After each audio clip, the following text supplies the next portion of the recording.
hidden. Big and large huge, hello and welcome. You're the first person here today. I'm just going to go to the other room really quickly. Going to press some alert things so Twitter and all that go off. And then I'll be right back and we're going to figure out what's going on with my Mead. See you guys in a sec.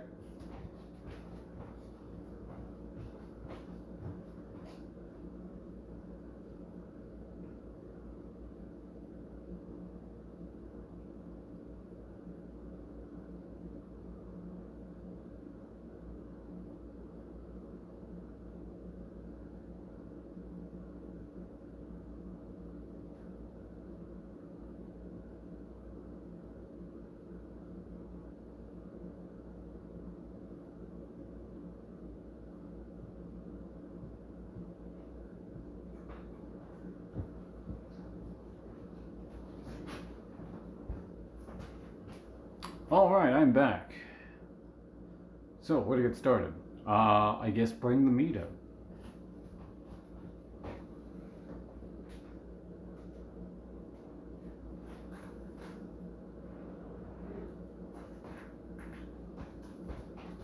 This is not the Mead that is done, by the way. I'm just bringing it out because I can. Now, the actual Mead, which I might be bottling, I gotta bring it more gently because I don't want to stir up the lees, the dead yeast.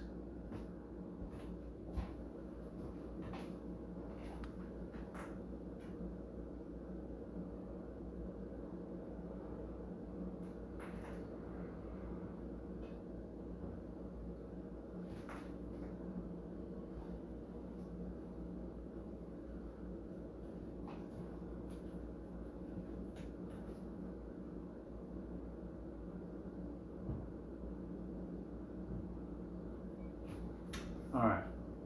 You guys can mostly see that, yeah.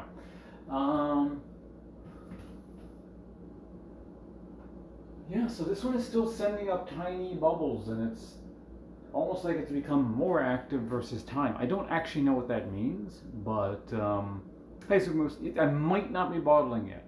We're going to see shortly, but I might be, so I don't know.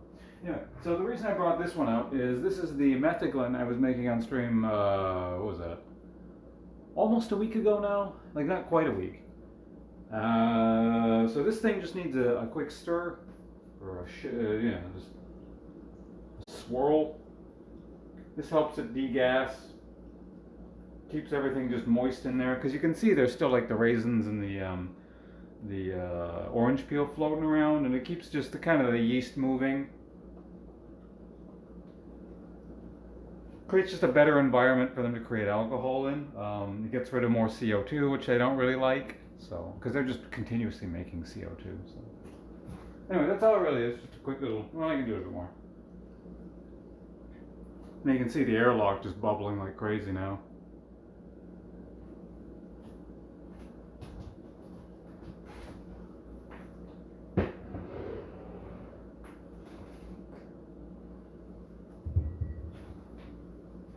Alright, so what are we doing with this guy? I just remembered something. I need a few notes on this. My notes on this Mead are in the other room. I'm just going to go look at them. Well, I guess I'll get caught up in chat. I've never actually seen Breaking Bad. Actually, I have seen it. I saw the first 3 episodes, and I didn't actually like it. Well, it was okay. And I hear it just gets way better, but unless something is like immediately good, I just often fall off from it. So yeah, I actually wasn't a huge fan of what I saw. It was just sort of like, you reach this episode, and I'm sure like, well, I'm not sure, but it probably doesn't really do this too much again as like characters change and all, but they got to that episode where they were like, they had to kill this guy. No, he was like, there was a guy trapped in their basement or something, and like they had to kill him basically, and then they had to go to this whole stupid moral dilemma thing. It was like, is it right to kill another person when they had to kill this guy, otherwise they die, basically, was it boiled down to. And it's like, well, how is this a decision? Is this like a moral conundrum to normal people? Like, I don't know, like, put me in that situation. It's like, like I said, it probably got better if I had to guess, but it's like, I'm done. I got other things to do. Anyway, I'm gonna go check my notes on the meat. I'll be back in like 30 seconds.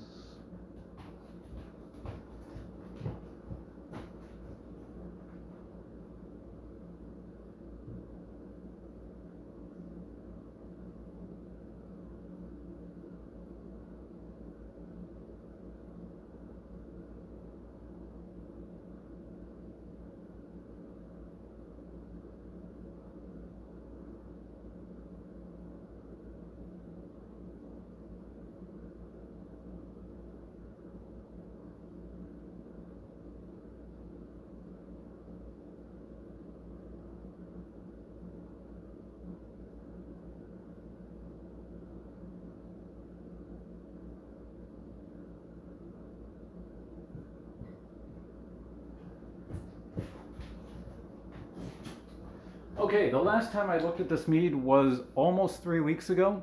Um, and the gravity reading at the time was 1.014. Could someone write that down just in case? Like, I can remember it, but just in case, someone could write down in chat 1.014. That's the number I'm going to be comparing it to in just a moment. Aside from that, I think the alcohol percentage, I don't have an exact alcohol percentage on this one because I didn't own a hydrometer when I first started this. But it's probably somewhere in the range of 13% ish. 1 point, thank you, got it. You're gonna have some scotch? I have some scotch in the other room still, but will I have some today? I feel like maybe I should drink some of my wine. I don't know, maybe I'll drink some of my home. Well, I might end up drinking some mead if it's done, I guess. Anyway, let's go ahead and take some ratings, I guess. So I haven't washed out the bottles yet because I don't know if I need them yet today.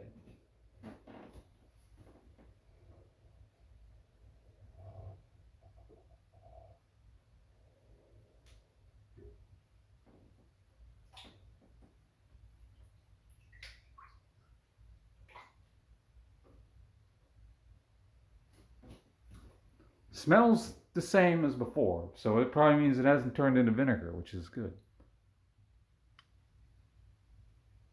Convert that number to alcohol. You compare it to the original number. Basically, so let's say the original number was like 1.110 or something, and then you do some calculations based on that, and then you would get your So yeah, you need an original number, which I don't have. I can guess the original number and then do calculations based on that, but again, that's all a guess. So late October, I believe. Yeah, no, early October. Yeah, like October 2nd or something like that. I want to say somewhere very early on. So this has been sitting around for, I think, yeah, just a little over 2 months. All right, well, let's get to tasting the mead. Or no, not tasting, hydrometer reading. Then we taste it.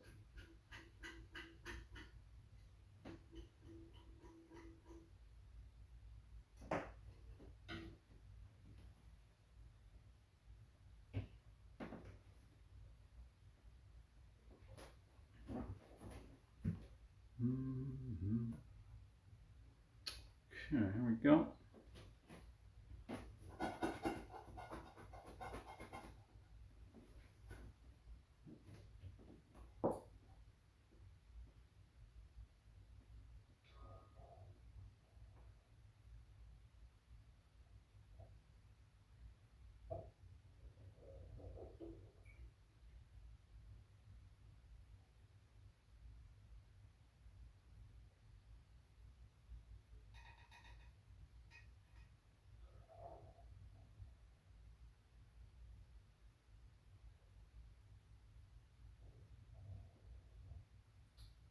I'm gonna need at least 3 full turkey basters worth of liquid here, possibly 4, because I'm expecting the hydrometer not float very much.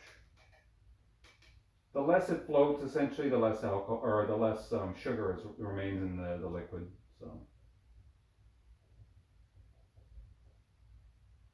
and of course, the less sugar that remains in liquid means the more alcoholic it most likely is.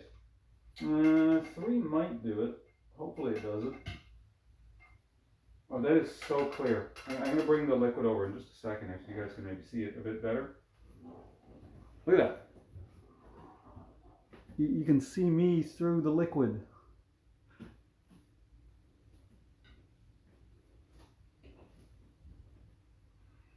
Alright, hydrometer reading time.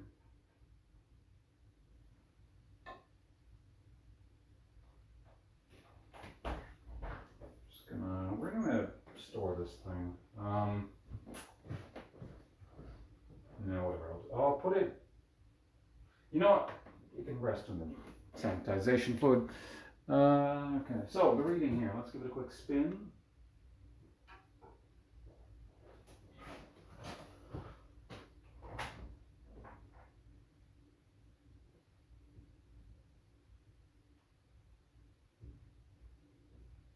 Oh yeah, there's a lot of bubbles in here.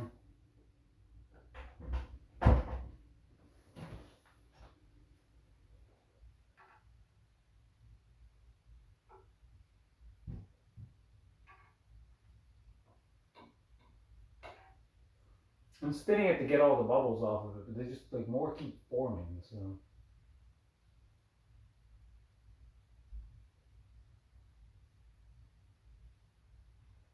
0.1, 1.014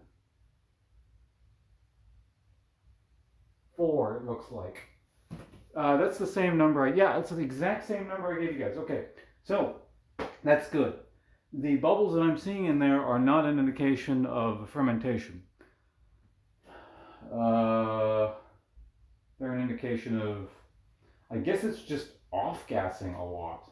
I don't know why it's off-gassing so much now, but let's give it a quick taste here.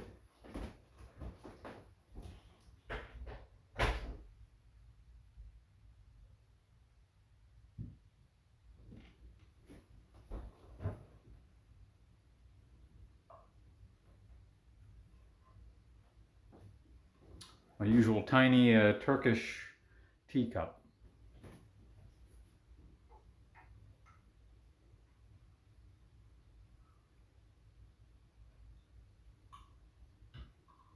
Oh, this is just so clear now. This is it's amazing, the color change.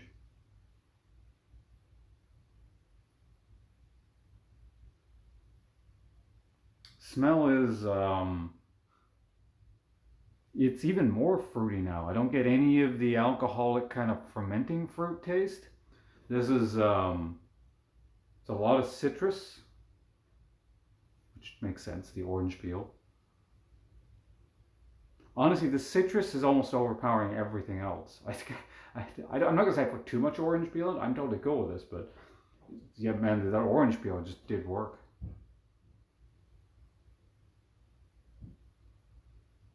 Not really getting too much of the honey. Like maybe I can get a bit of honey in the background, but it's just like a drop of honey with citrus.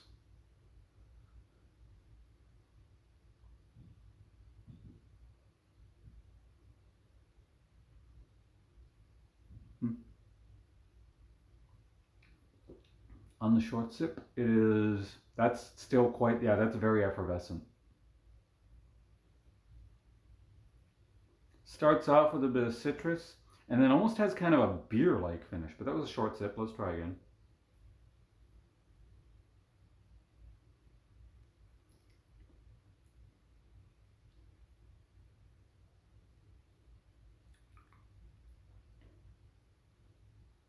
I'm so distracted by the effervescence that I need another sip.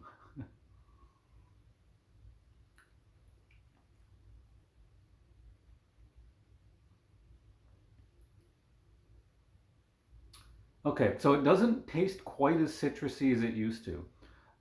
There's obviously still a very strong thing of that. I'm having trouble. Yeah, there's almost kind of like a beer bitterness creeping in almost a bit, which sounds maybe weird. I like it.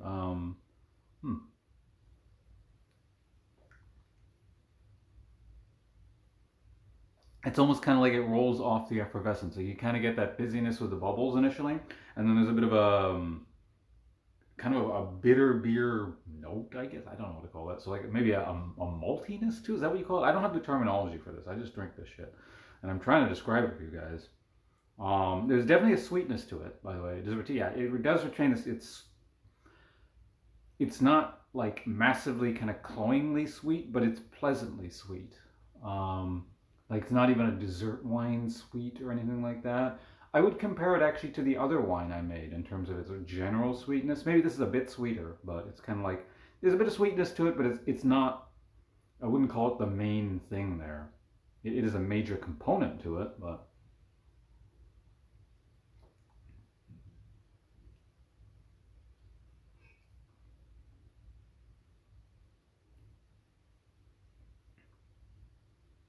yeah, yeah. Maybe what's happening is like the very strong citrusy kind of fruity flavors I was getting before have actually morphed more into that kind of just slight hint of bitterness. Um, almost kind of got a slightly bitter version of a sweet fruit going in there, and it's kind of like the honey that's rounding out with the sweetness. Um, it was kind of a I can definitely feel like the tannins, I guess it's called now. I think that's referred. That's like an astringency thing where you can kind of feel like your tongue is drying up a little bit, um, which again sounds maybe not the most pleasant. But it's nice. It like I don't know.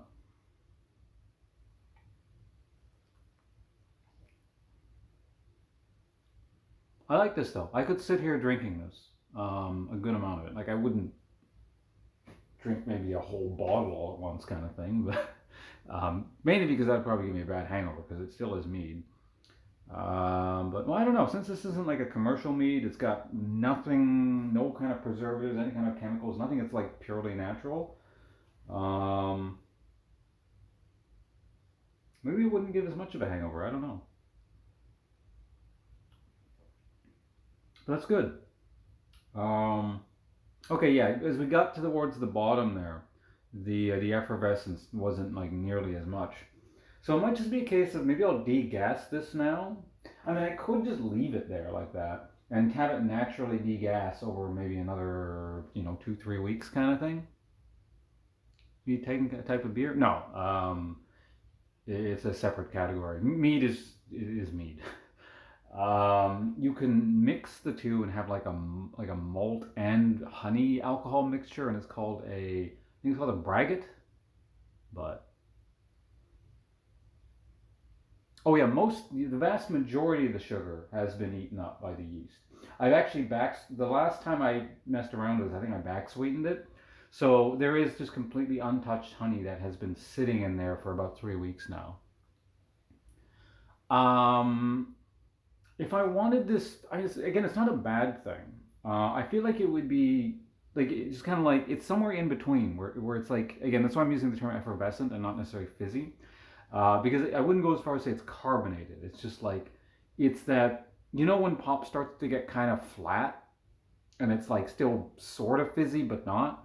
That's the sort of level we're at here, where it's just like there is some carbonation in there because like just there's CO2 trapped from the yeast doing its thing, but it's only just kind of like a vaguely you get kind of like the hint of bubbles on your tongue kind of thing. I'm gonna take another quick little sample here and see what I think.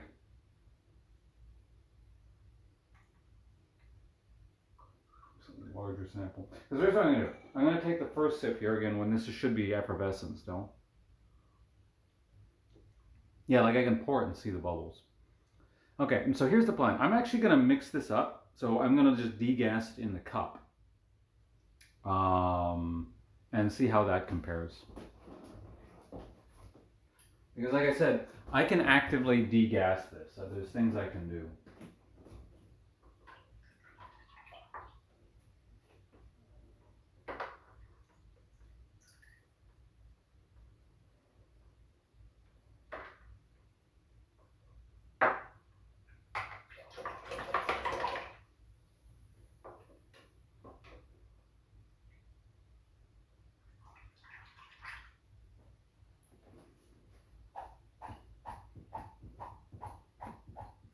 Just trying the stir stick here.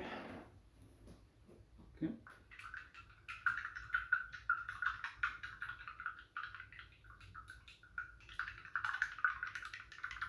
See, you can see it fizzing up actually quite a bit when I do this. I don't know. Well, I don't know, can you guys see that? You probably can, like all the bubbles. So I'm just going to keep doing that for a little bit. It's basically like kind of like stirring around a Coke like crazy, getting all the fizziness out of it. Same sort of idea. Forcefully making it flat.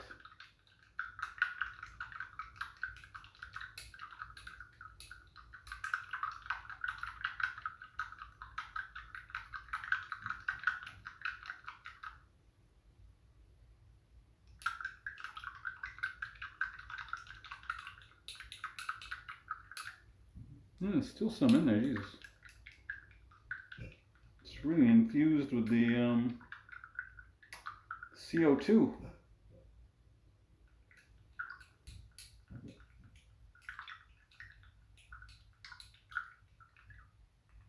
Okay, that looks pretty good. Let's give this a try now.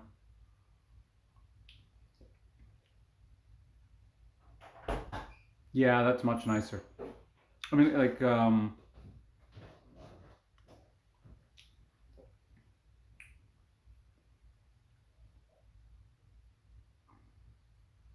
I don't know. Here's the thing: the slight fizziness will go away eventually, kind of on its own. I would think. I don't know if I left it bottled. I'm not really sure what I would do.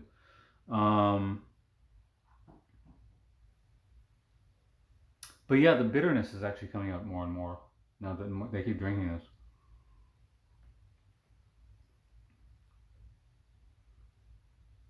I'm wondering if like that bitterness will keep getting stronger over time if I keep letting it sit.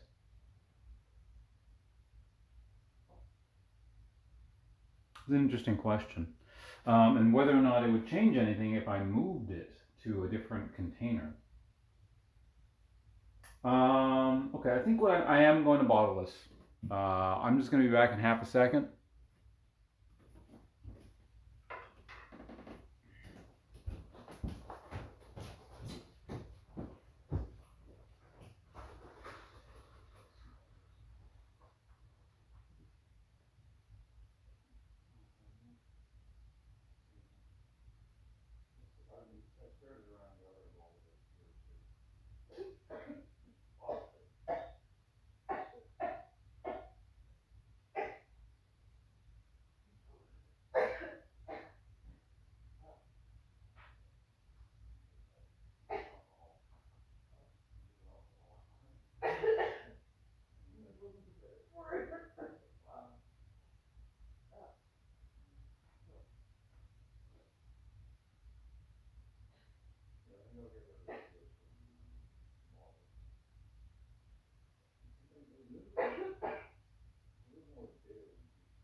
All right, brought my my gear. So the siphoning wand or siphoning. Wait, no.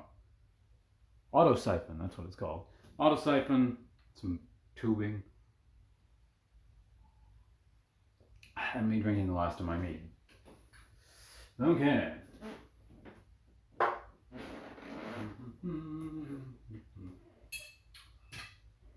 So, what is the first thing I'm going to need here? Well, and then I guess this.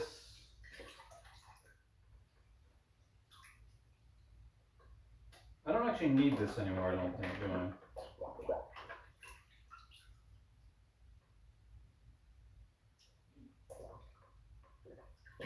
Yeah, let's just put these to the side. The stick, that stick I'll need, yeah. That's my official degassing tool.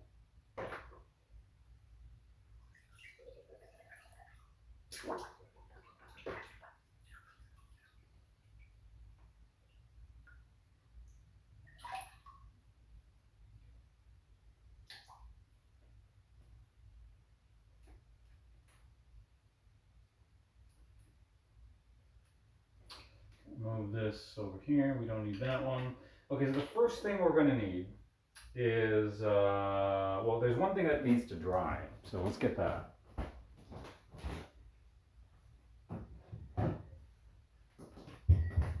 So here it is, the official degassing jug.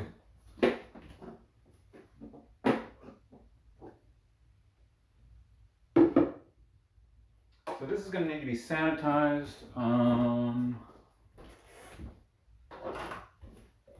Here, we can use this measuring cup.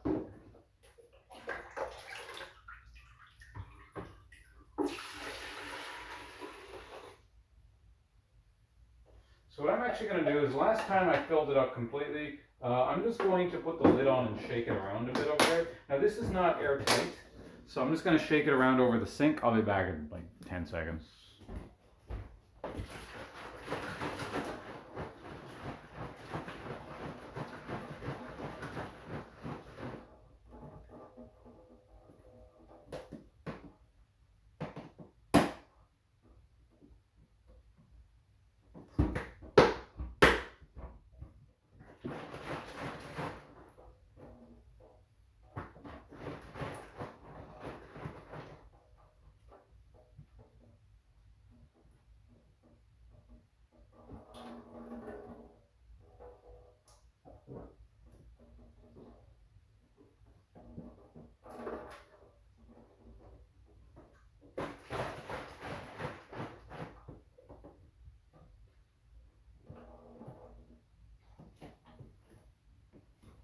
Okay, that's clean.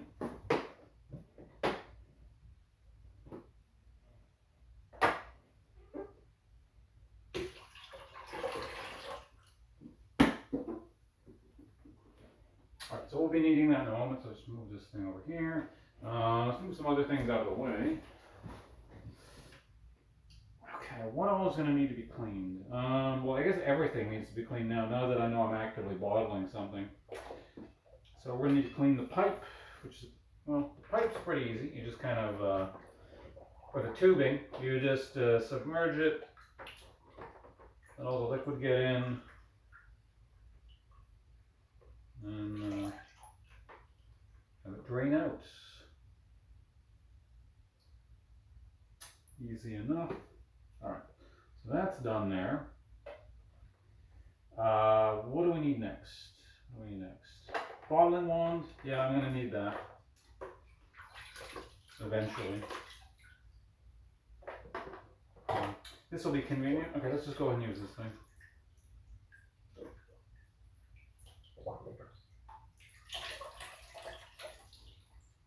I want to give this stuff as much time to dry as possible.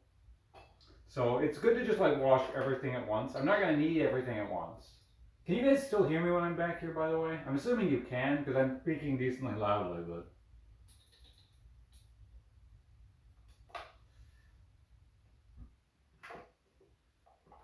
Okay, so now the part that's kind of annoying. The best way to wash this is actually over by the sink. So I'm going to go take this thing over here. Can you hear me fine? All right, thank you.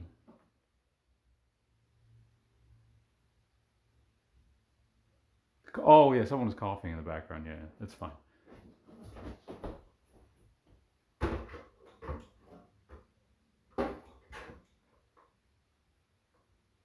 So I turned the camera around so you guys can see me, but there's nothing interesting going on. I'm just washing a big tube.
Okay, so that should be good there. Just clean that off. Put it off the side, give it more time to dry. What else do we need to wash here? So I got that done, that's done. Tubing is done. I guess every bottle here individually needs to be at least soaked very briefly. Hold on, let me try and dry this off a bit over the sink.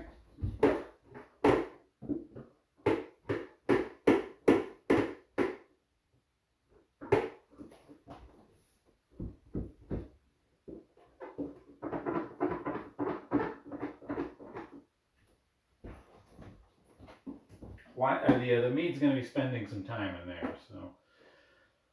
Okay, let's start off with the tiny bottle. Sure, why not?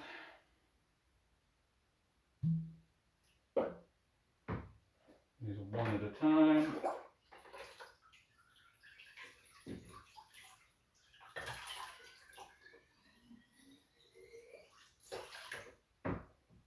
I mean, it can sit in there. Which bottle are we going to do next? Let's do this one. We'll do these used to be sake bottles. Yeah. This one had just regular Nihonshu in it. The other one had Nimoi sake. So, regular sake and cloudy sake.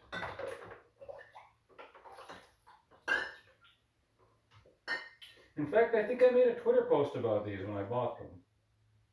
They're from a local craft brewery. I've now repurposed the bottles because actually they have really good, whatchamacallit? Oh, caps to them. I'll show you guys in a second when I bring them over. So that's enough sanitization for that guy there.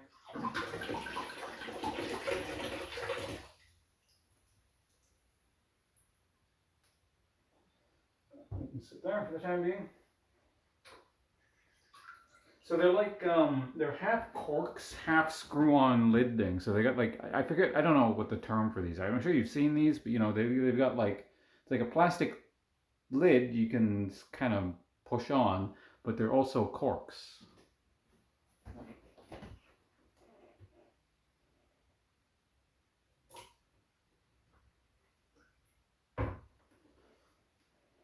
Okay, next we have general purpose wine, or a generic wine bottle.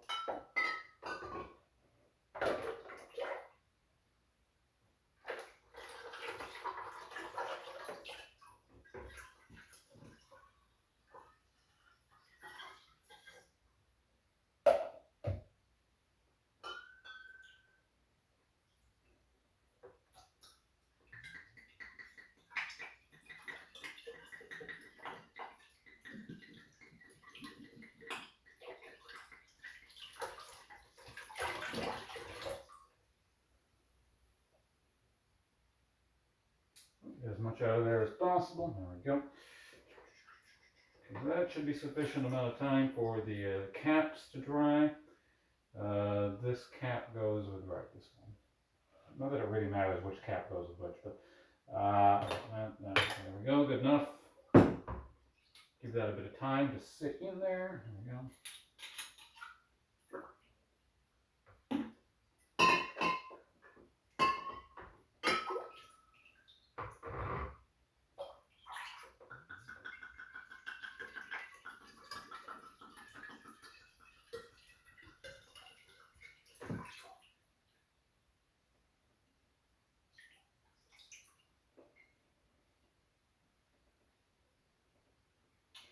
Oh, there you go. There. After this one, there's only one more bottle left.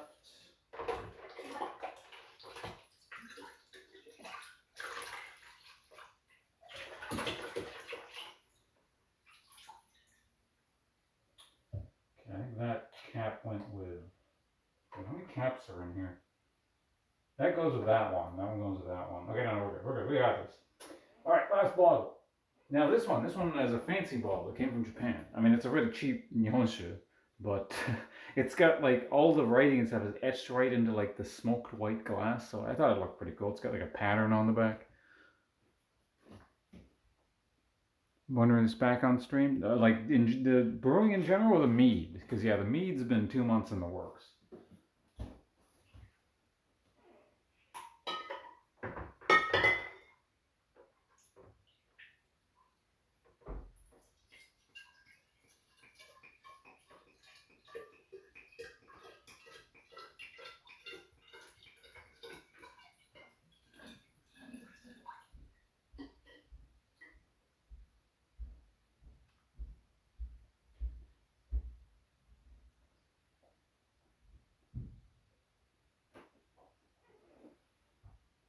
Put that guy away there.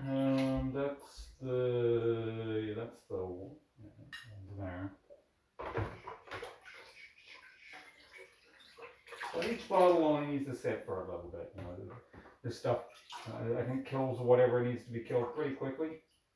In the meantime, we can talk about this bottle here. This one was a French white wine. This is also another fancy bottle. That's why I kept this one specifically. I don't remember why the evening called for white wine.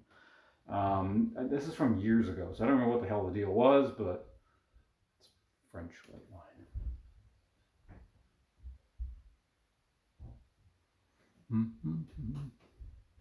Don't remember when you tuned in last. Yeah, I mean it could have been any particular brew that I was making at the time. Make your own mead. It is pretty straightforward. Yeah. You know, once you get an idea what you need to do, it's not particularly complicated. You probably die. I don't know if there a step that could kill you in all of this. Maybe if you like after it all turned into alcohol. No, it wouldn't kill you. It's not alcoholic enough. Because that would make. I mean, this thing here is gonna make probably a little over 4 bottles of wine. It's like if you drank 4 bottles all at once. Unless there's like you have some kind of problem, like a health problem, that won't kill you. It'll make you sick, and it'd be very unpleasant. But need to add fruit and raisin? No.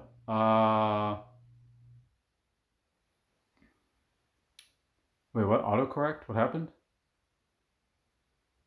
Whatever it was actually already, because I'm looking at a phone here, so it's really small. But so whatever you said, it already actually scrolled off. But hello, you don't know the only things that you literally like the absolute minimum. You could do this with literally just honey, water, and yeast. Beyond that, everything else is extra.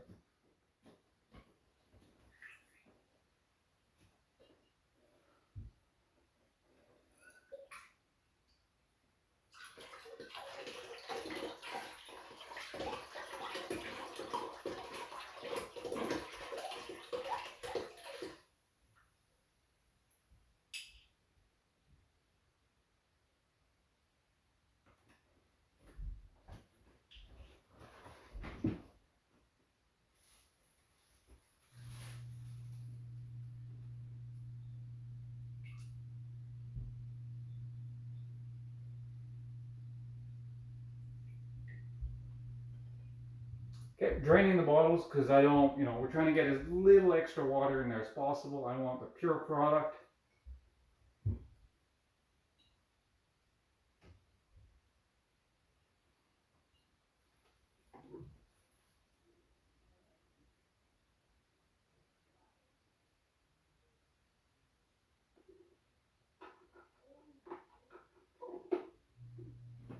looking good.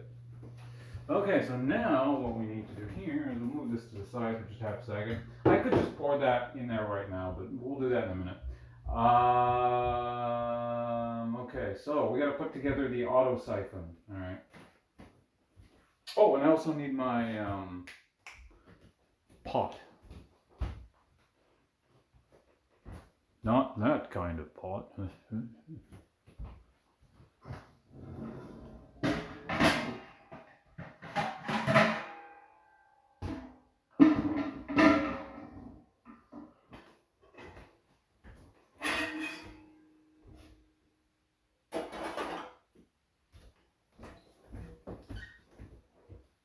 So that's to elevate the source liquid. You'll see in a sec.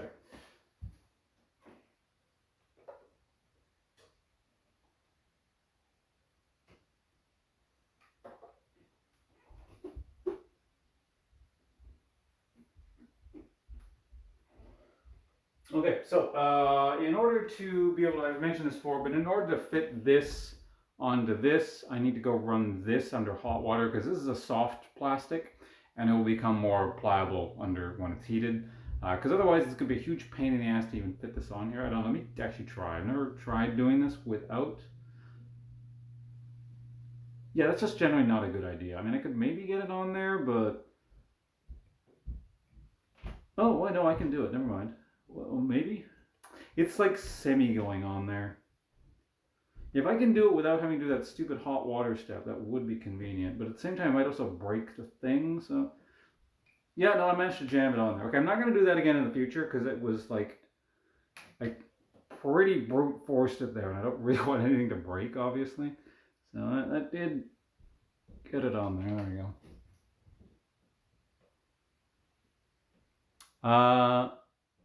You're going to play League? Alright, thanks for joining us. I said, hello, Ponce, how's your night? Oh, hello. How's my night? I mean, I'm finishing off my Mead, which has been in the works for 2 months, so that's pretty good.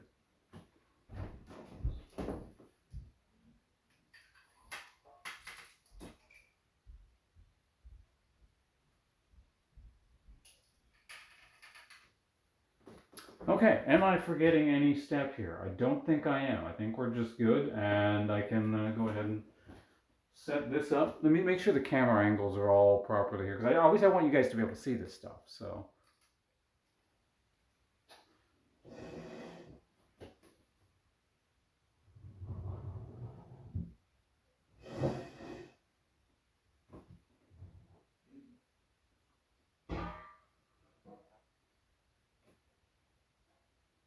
Are you guys okay with that? You guys can see that, right? Where the meat is. It's a little bit hard for me to see what you guys see because chat's covering up half my screen here, but that looks fine to me.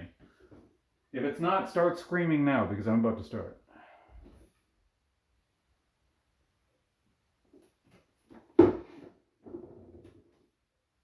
So I'm going to be, I could just pour it in there, but I don't really want anything to oxidize. So we just kind of gently siphon it in. Also, I don't want any of the, as little of that, the yeast down at the bottom of that thing there in here, so.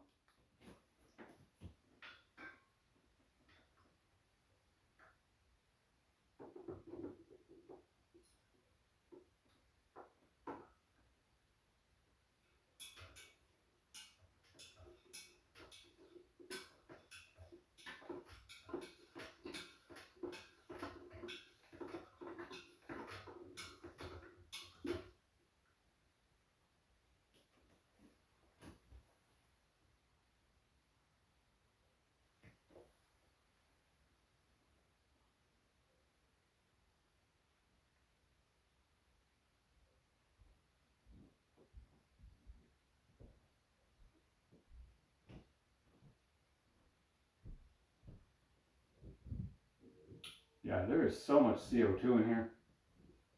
I wonder why that happened like that. Interesting. It's almost like, well, no, there was always a good amount in there, actually, now that I think of it. Maybe it's just how the bread yeast is? I'm not really sure.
Maybe I should have run it underwater. I feel like this the seal isn't perfect, and there's like a little bit of oxygen just leaking in for some reason.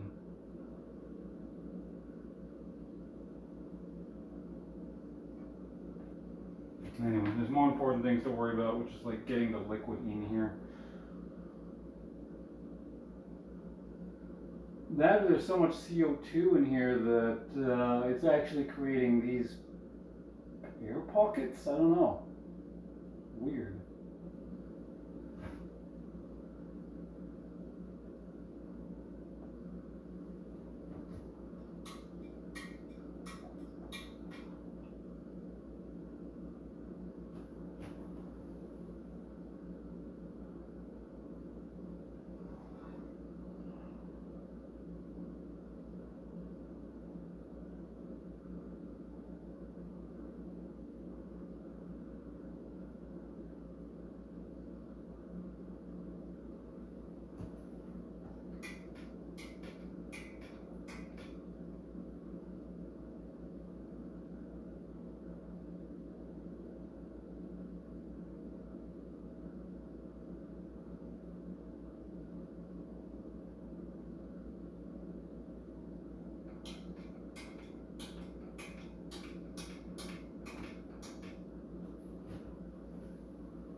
I realize this might not be too exciting and not saying much, but I'm kind of gonna pay attention here. Maybe it's not enough height. I can actually hold this up too. It doesn't need to be specifically sitting on anything.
Okay.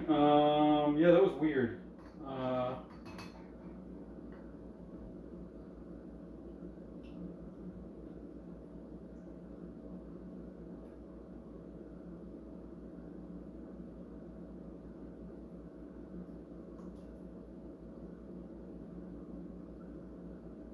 Trying to get as much meat out of there as possible. There's a little bit still in there. I might just drink that if I can get it out of there. But it's also sitting on quite a bit of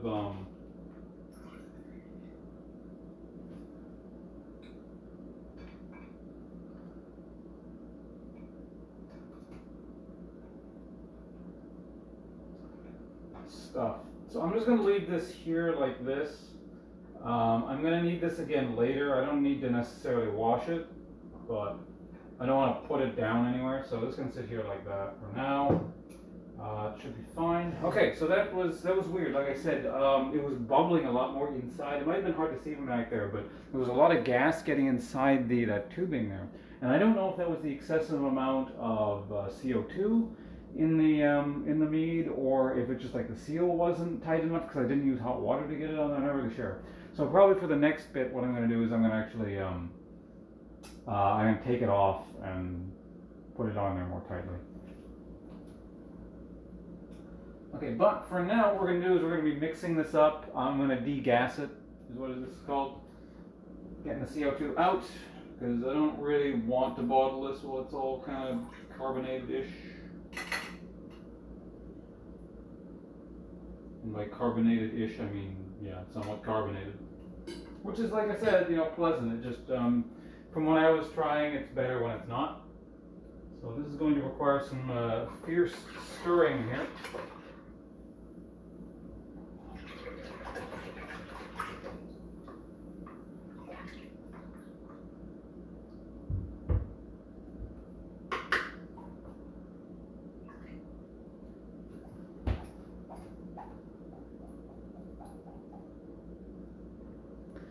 Alright, get caught up in chat. Chemistry? There's some chemistry to it. That's oh yeah, the yeast. I a tiny bit would have gotten in when I transferred. There's so little in here at this point. It's fine. This step probably wouldn't be necessary, the degassing, if I just left this for another month or something. But can you guys hear that fizzing? Like, feel like you guys can. It's pretty loud. That's all that CO2 that was in there, just natural carbonation from the yeast.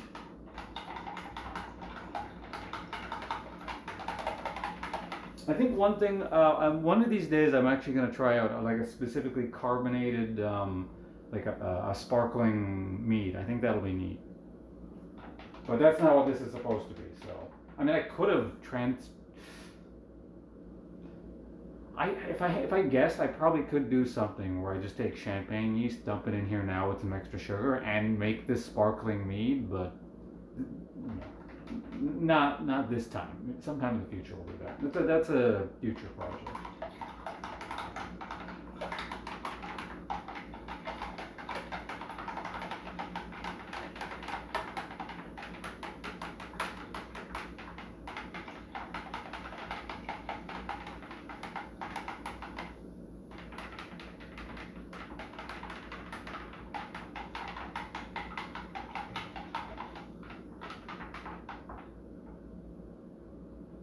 Yeah, I'm very surprised with just how effervescent this is.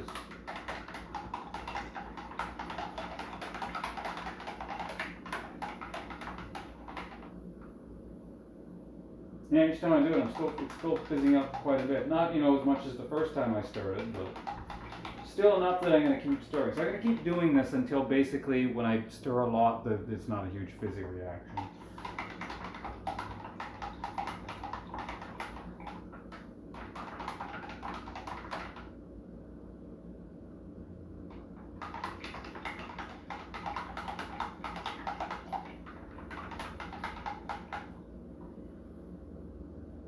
What this should also do is, whatever little yeast is in here too, will evenly distribute it throughout the liquid. So when I go and bottle it, we're not going to have one yeasty bottle.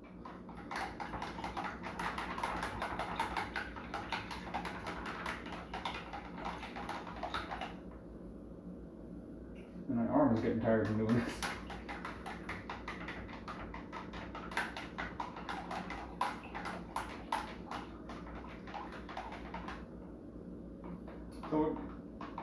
So it seems to really get the gases out of there. As I stir in one direction for a while, really get it kind of whipping around, and then I reverse the flow, and then it'll release gas more easily that way.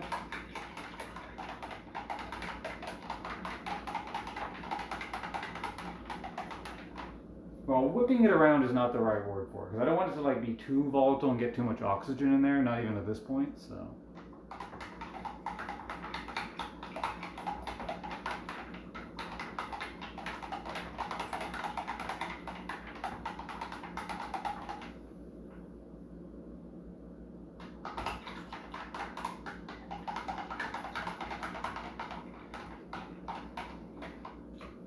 We're almost done, so I don't want to skimp on this step. The more gas I get out of this now, the better the product.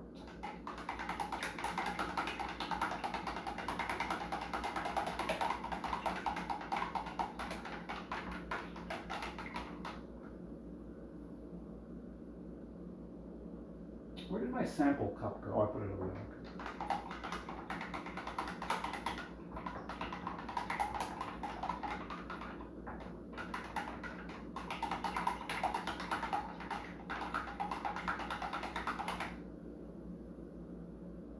Still fizzing up.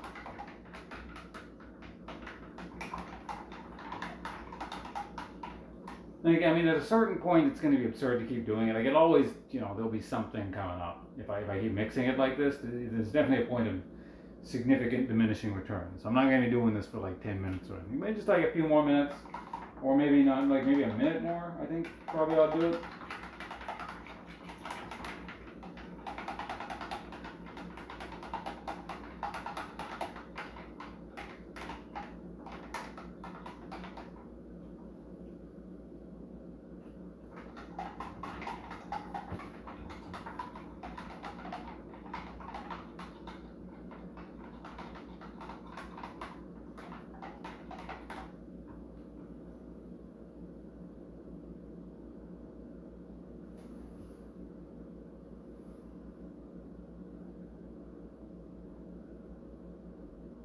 So I'm looking down here to just basically see how many bubbles, like how much, in terms of, if I can see bubbles kind of coming out from the bottom.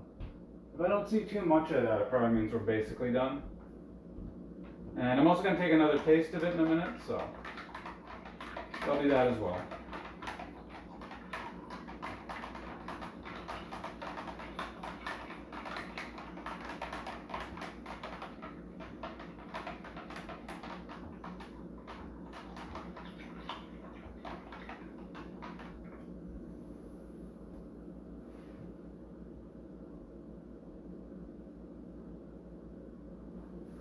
Alright, let's try it.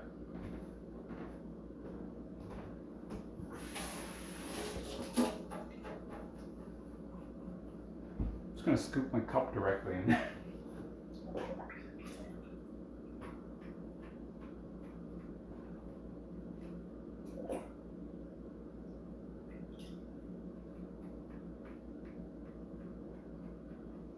So we'll give that a moment to dry over there.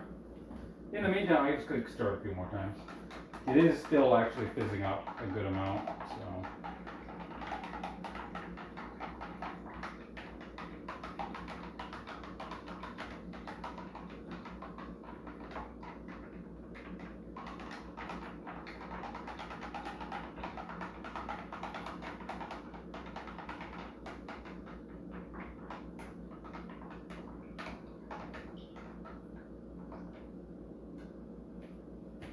Okay, that looked a bit calmer.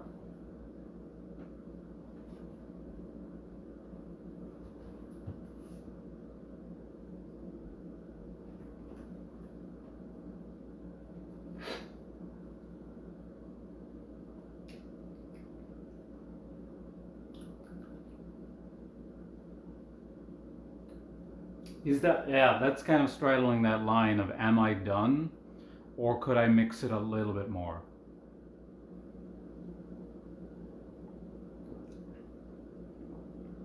Yeah, I took a bigger sip there. That still had that effervescent bite to it.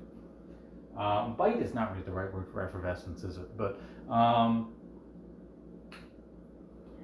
yeah, I'm gonna mix this just a little bit more. I'd say we're like 75% done.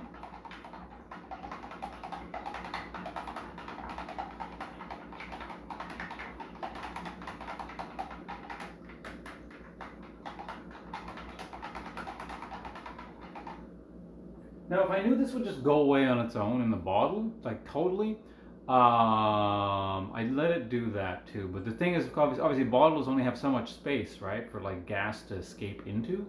So presumably, if like the seal is tight enough, just gas will try and get out, and then it just will stop. Essentially, there won't be, and it's not going to be super carbonated in the bottle or anything, but there's not going to be any space. So even if the pressure is weak, it won't really be able to press the remaining CO2 out, kind of thing. So I'm not concerned about like creating a bottle bomb or anything, because this is not actively fermenting and there's so little CO2 left at this point. But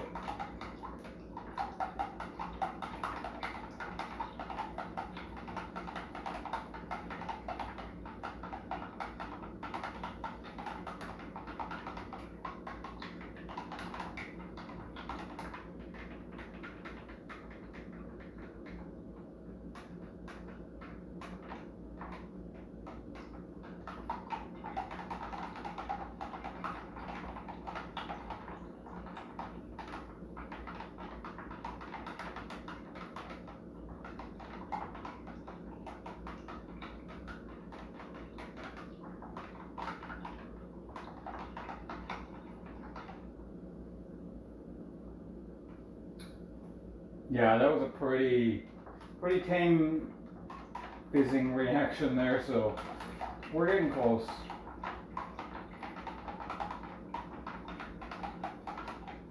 This almost does make me feel like maybe I should have left it sitting for a few more weeks, but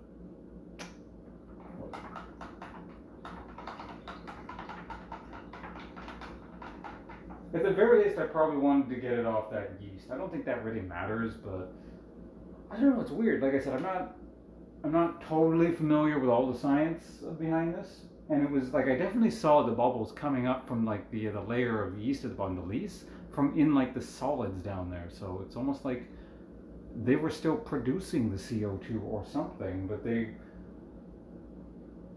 really shouldn't have been. Like I would assume that the yeast is all dead because they're no longer producing alcohol. The gravity reading was consistent for 3 weeks. It was 1.014 3 weeks ago. We just took the reading. It was still 1.014. So I don't know. We got any yeast experts in the chat by any chance?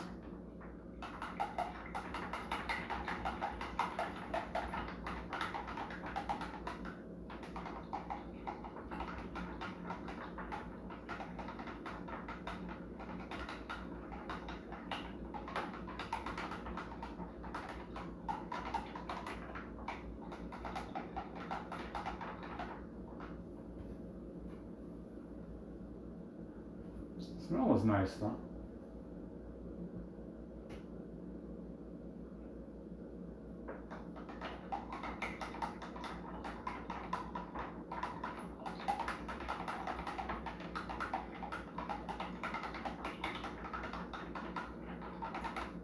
See, I think I'm totally done, and then I like stir it again, and I get a kind of strong fizzing reaction.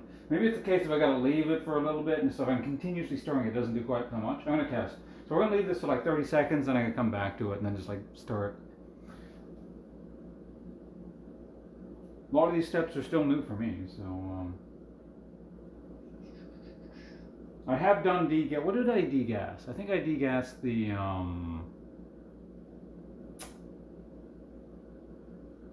Did I degas the wine?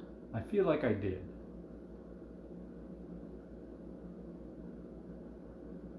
Does anyone remember when I made the wine? What was that, like almost 2 weeks ago now? I think I want to say.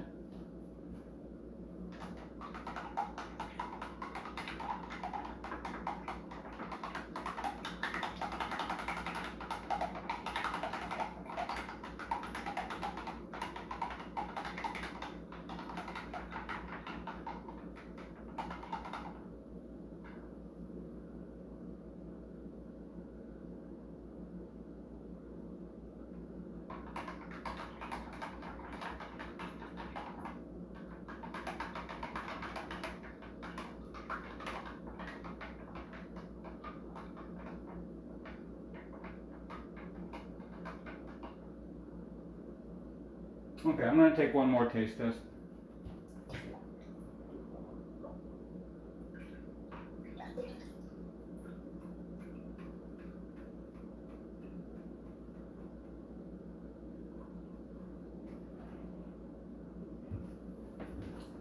We gotta give it like just a second to dry there, so why not one more stir?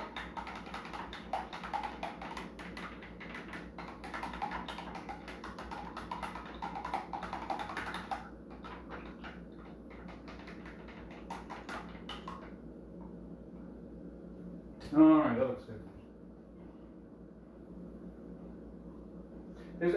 There's like actual proper degassing wand thing. I forgot what they're called, degassing stick things. I don't have that.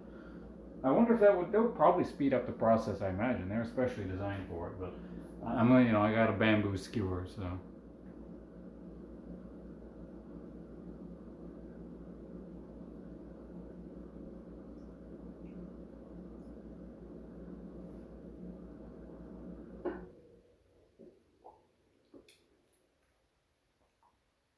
Yeah, that's good. We got it. Just an ebb for such a slight hint of effervescence. I'm not. Beyond this point, it's just going to be anal to be worried about that. So, what we're going to do here then is So this is about the same amount. Well, is it the same amount of wine? Very similar amount to the wine I had, which made 1, 2, 3. I think it ended up making 3 large bottles and 2. I can probably just straight up make 4 large bottles here, most likely, but we'll see. All right, so we're gonna need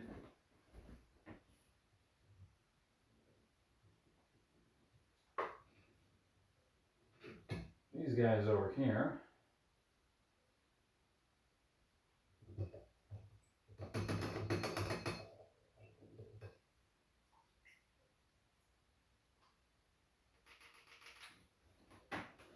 And the bottling wand. Okay, like I said, I'm gonna go redo this seal here under hot water because it looks like, yeah, it didn't seal very well. I think that was the problem. Oh, I can also take this cap. I think this comes off. Yeah, this straight up comes off. Let me show you this, guys. Let me show you this.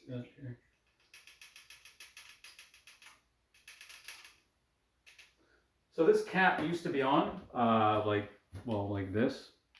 This is just to prevent stuff like yeast and just other various crappy things from getting in there into the auto siphon. But I mean, there's nothing left in here, so I don't actually need this anymore.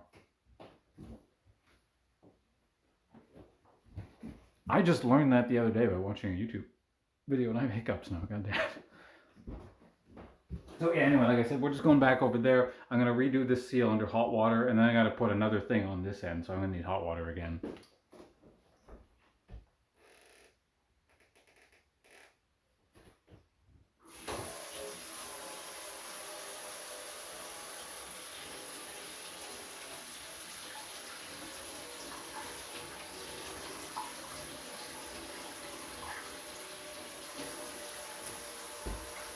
Shit, I just realized something. I think I used all the hot water earlier doing dishes. Hopefully the hot water tank has refilled itself by this point. I'll be right back.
Okay, hopefully that seal is a little bit better.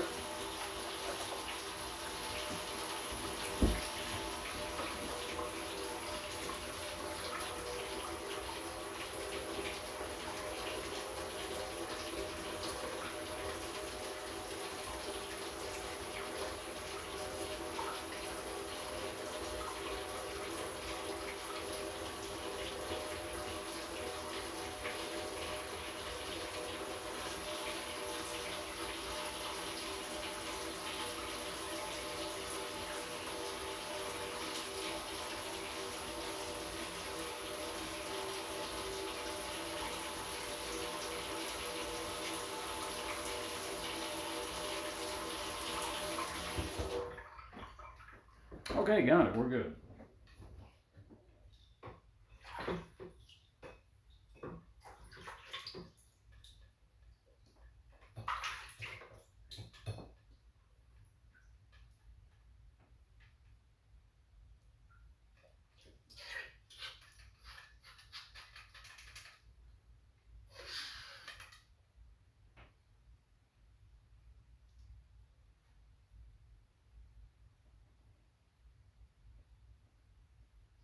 Don't want any twists in the tubing because it just and it starts, snaking around. I don't want that.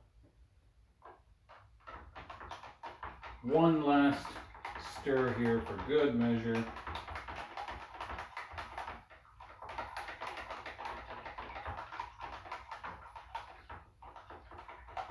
Yeah, actually I left it alone for a little while. Now it's fizzing up again. God damn it.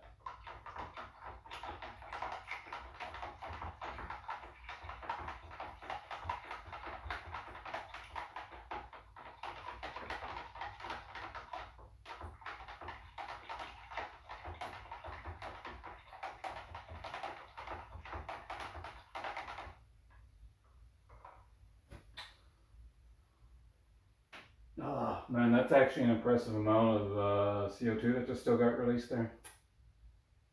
Yeah, it might be a key of just I gotta leave it and then stir it and then leave it, stir it. Let me try one more time then. No, that's kind of...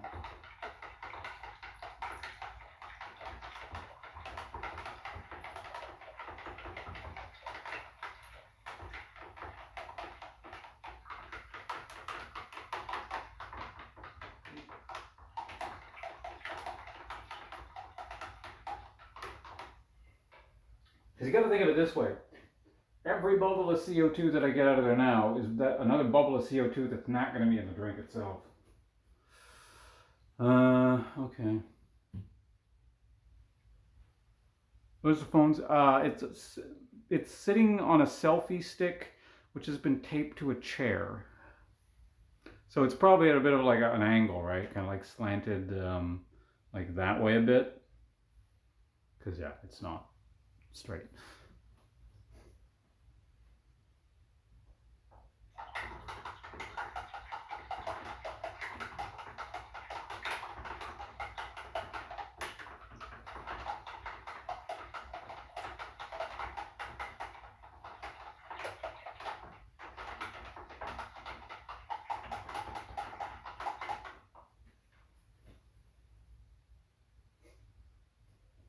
Hey, it's creating a very wonderful smell though when you stir it around like that. Very, very fruity and slightly alcoholic, but a pleasant smell.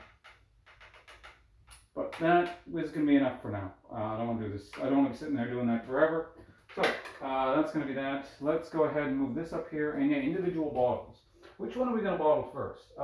Let's go with the completely clear one so we can just see, I guess.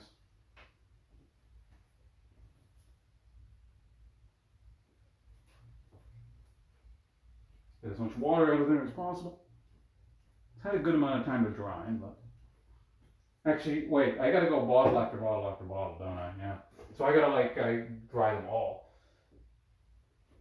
I mean, I can kind of pause in between them. It's just generally not a good idea.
All right, good enough.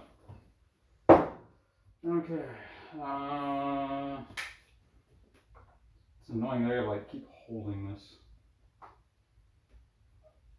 Okay.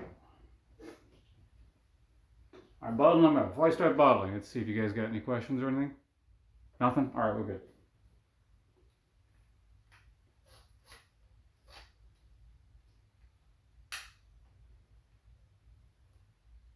Okay, make sure there's no twists in it, because yeah, this thing starts snaking around, it's going to knock over bottles and stuff, and I don't want that. No one wants that. Well, I don't know, maybe some of you guys want that, but I don't.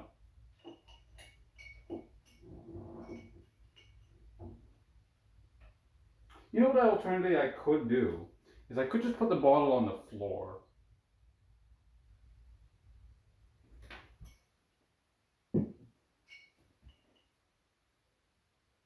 Would that be better?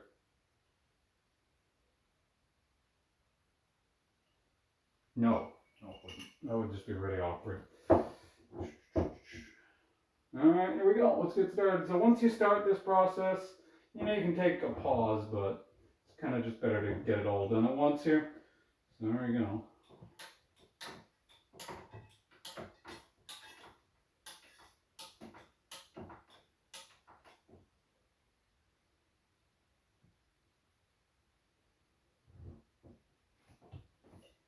It's a bit of an awkward bend in the thing.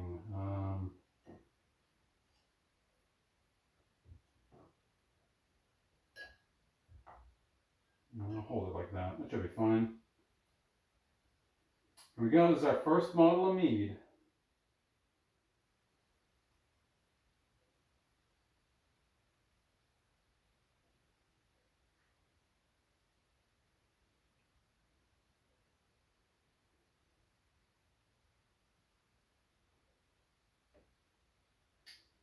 Take a little bit.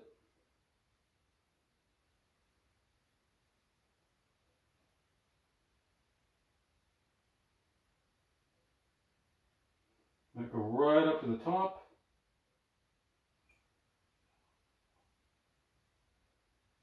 Perfect.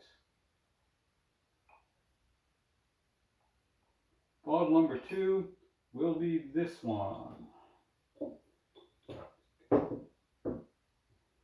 Move it over a bit more.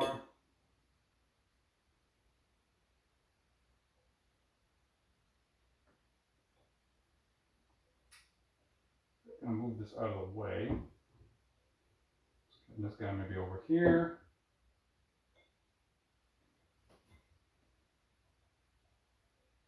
Ooh, this is like looking really nice in this glass. In fact, or this bottle. I think it's look really nice with like a red wine in it. I'll show you guys why in a minute after I'm done all this.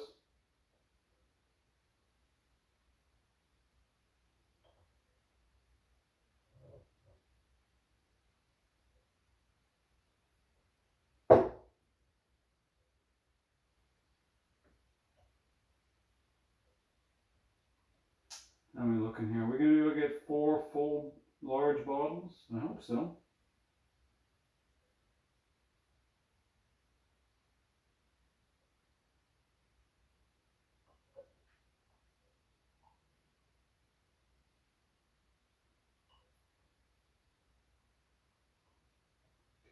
Next bottle.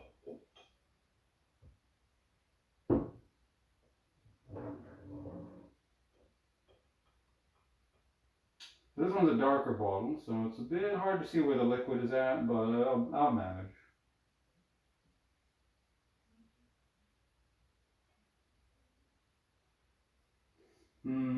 Are we gonna get 2 full bottles out of this? That's the question. I'm not totally sure. That's why I do have a smaller bottle ready to go, just in case. I mean, I guess half a larger bottle is not a bad thing. It just means I gotta drink it quicker. Yeah, you know, let's go ahead and do that. I'm gonna put it in a larger bottle. If it's not, you know, totally filled up, that's fine.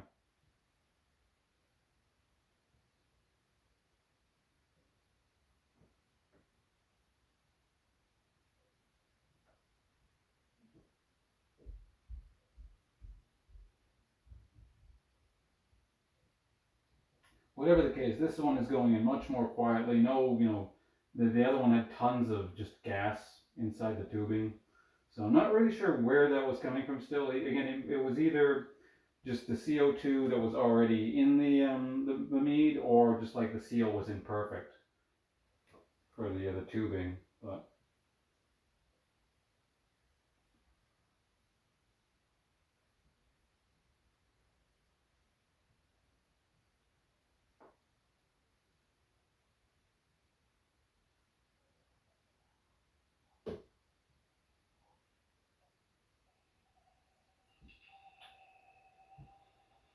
what are you doing? I don't want that.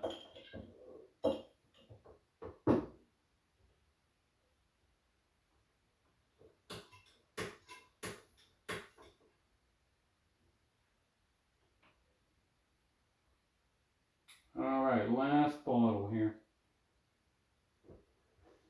Might have to tip it a bit, I'm not really sure. It's filling up nicely though. Yeah, no, we're gonna get a full bottle out of this.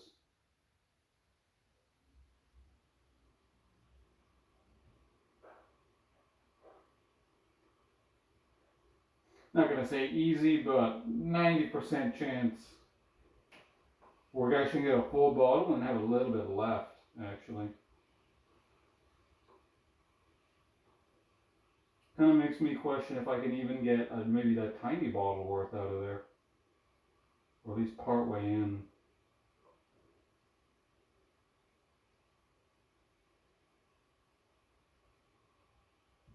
Nah, this can actually fit quite a bit more.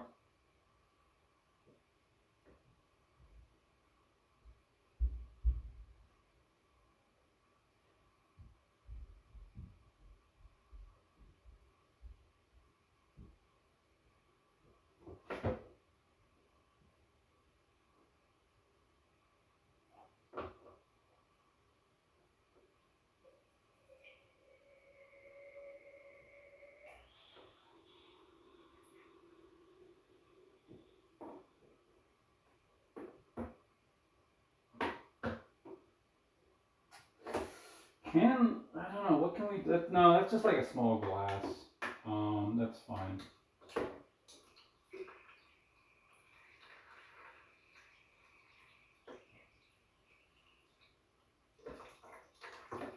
This just means there's going to be a little bit left at the end to drink. If I went to fill up that tiny bottle, we get at most half, so no point. This is a little 375 milliliter bottle, I think.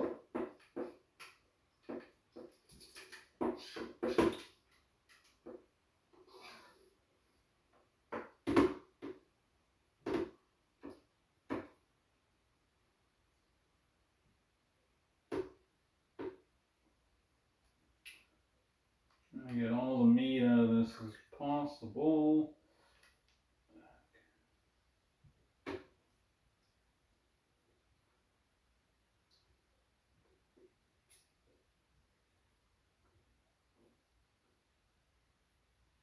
Get it all out of the tube.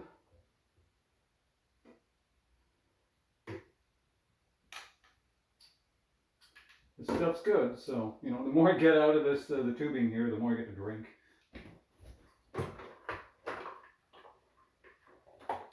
We're gonna leave this here for now like that. Hopefully nothing falls over. Alright, let's get the lids on things where things come crashing down. Alright, which one gets which lid? Cap.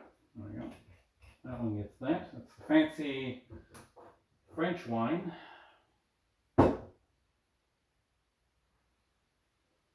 This one is, I think this is a local wine. I believe this is from BC. Raven Conspiracy. Put on there tightly. I'll bring these over so you guys can see them in a minute.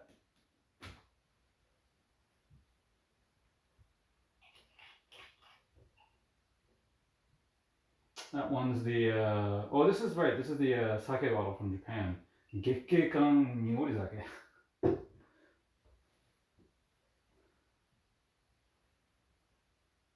This one is the Ozake bottle. So let's just hold on. I'm gonna push this down over here.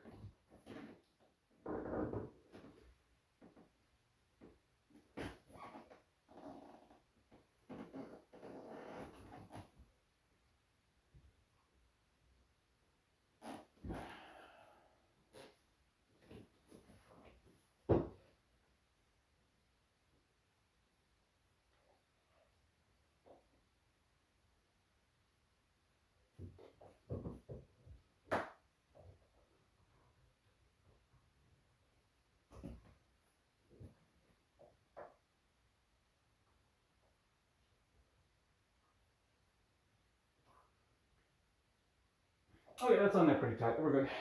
All right. So let me show you guys what I meant by the color. So this is a totally clear glass. This is the color we're looking at here. Nice, sort of a pale golden color. I'm very pleased with how this looks. How does it taste? We'll get to that in just a moment. Now this is in the smoky sake bottle. That's what I was saying. It looks pretty cool because it's got like the etched writing and stuff on here, and it kind of gives it sort of an even richer golden color, which looks neat. Well, maybe not richer golden, more like, I guess it almost looks like maybe pineapple juice or something in there, but it looks tasty. And here's the one in the dark. This was Nihonshu bottle. And here we have the bottle in the fancy French wine. So it just looks like there's water or wine or something in here.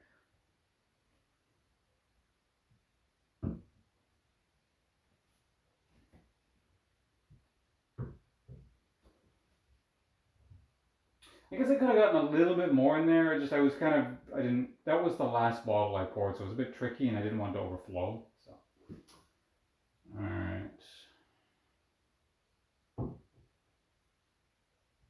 Well then, now the question is, can I save any of the mead we have in here? What happens? Let me try something actually. What happens if I do this?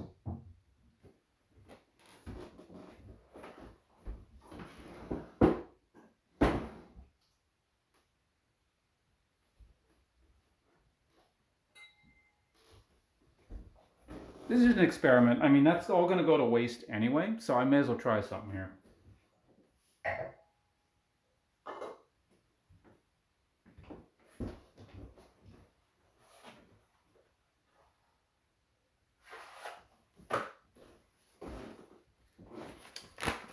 Coffee filter.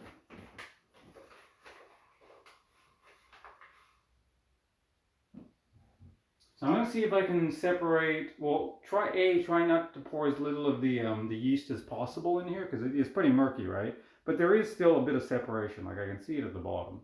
So what I'm going to do is I'm going to try and see if I can get this for just personal drinking purposes.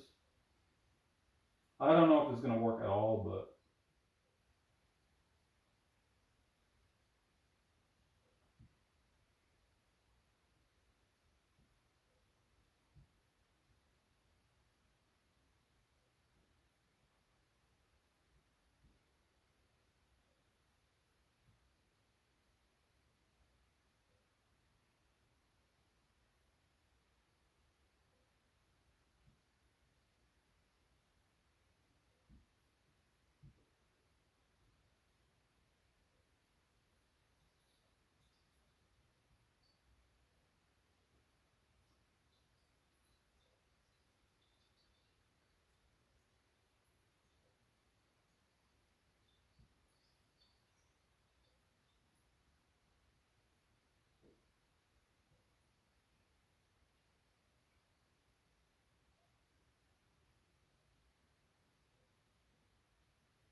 I think that's about all I can get here. How is the color looking down here? That's pretty murky. It's coming through like really slowly though.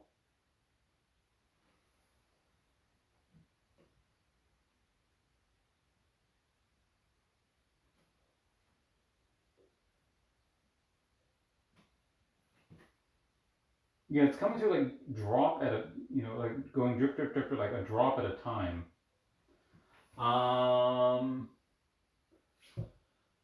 The color is telling me this is pretty yeasty.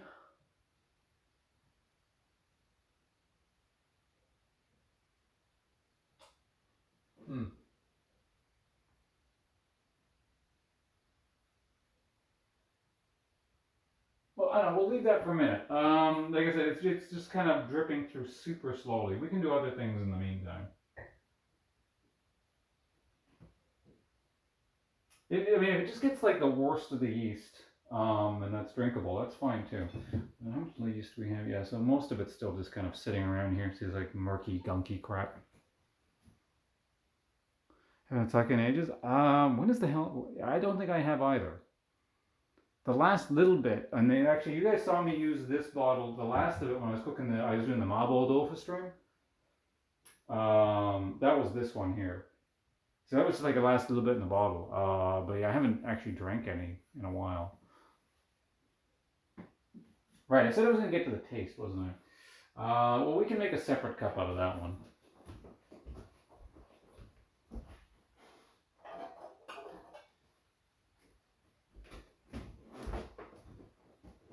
So we'll see how much we can get out of this here. This should actually make a good amount. I might even fill this cup up.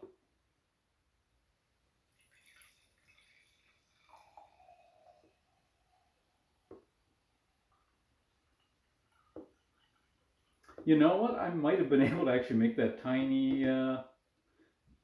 This is a lot of alcohol, guys.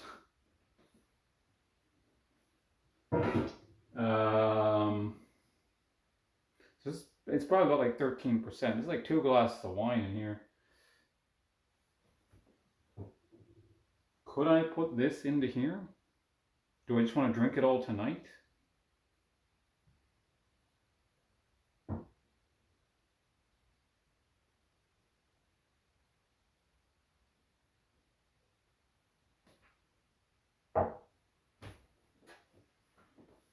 I mean, if I drink it quickly, it doesn't really matter if I've, poured it around and oxidized it a bit. Like, if I intend to drink this over the next couple of days, but, I don't necessarily want to drink it all right now. It also depends on, like, how this tastes here. Hold on. Like, if this is proper drinkable mead, then I could just drink this today instead. Let me try getting a sip here.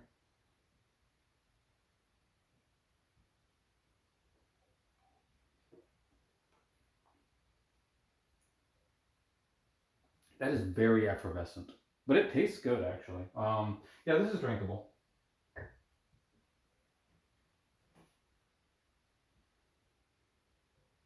Yeah, I'm gonna go grab another funnel, and I'm just gonna funnel all this thing into here, and we'll get a fifth bottle. I can tell you how it tastes because I've already had some earlier. I know how it tastes.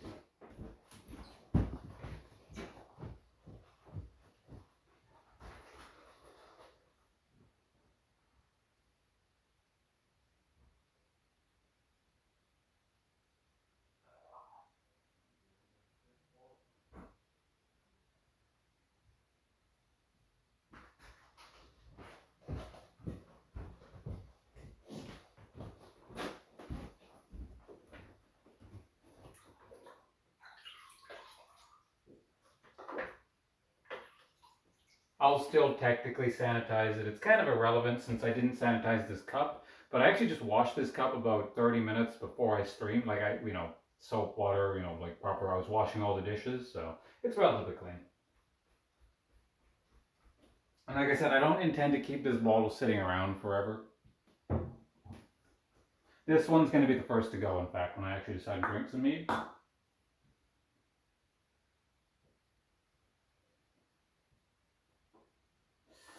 You know what? I'm going to do this over the sink.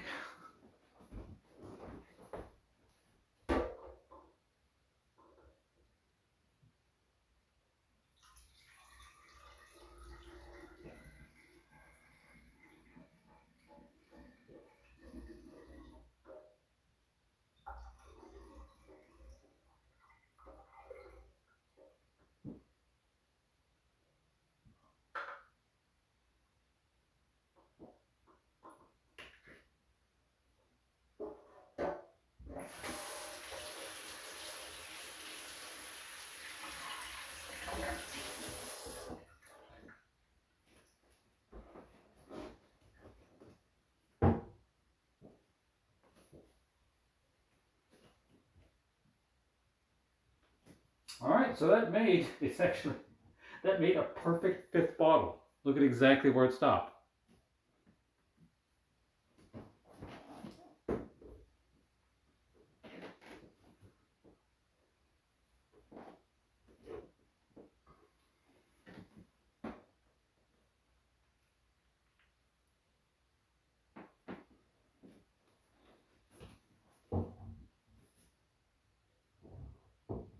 What a happy result. Okay, well, yeah, basically four and a half bottles, essentially. Four large bottles, one mini bottle. And a cup of stuff that's sort of filtering out. So this is the real bootleg stuff here, but, well, I guess I'm done. What? Does it taste like honey? It honestly, it has more of a fruity taste than honey, really. Like, I don't know. If you drank this, like if you know it's made with honey, you might be able to go, oh yeah, okay, I kind of get it. There's that sort of strange sweetness that's not necessarily a sugar or some kind of, not a separate from the fruit. Incidentally, this doesn't really contain fruit. It sort of does. We'll get to that in a second. But I mean, it was the same thing when I tried mead for the first time when I had some store bought stuff. It was like I was expecting something that tasted like alcoholic honey, something very sweet and cloying and whatever. It's like no, that actually just tasted more like a white wine.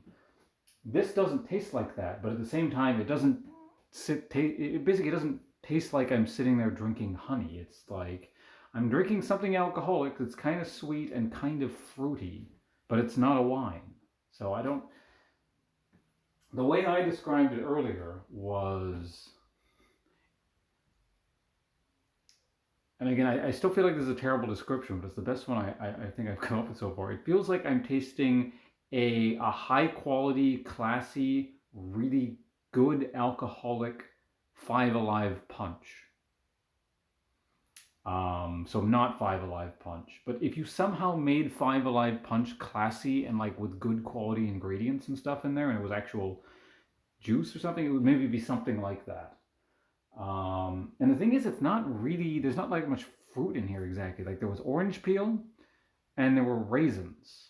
And that sat all in primary fermentation. And then eventually, so it sat in primary fermentation. So the first, for the first month, it sat in a jug with all that crap in there.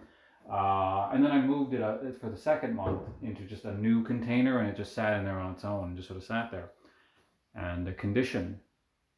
So yeah, it's actually interesting just how much that can add.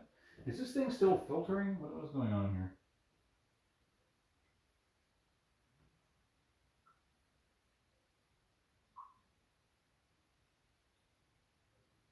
It's very slowly going, one drop at a time.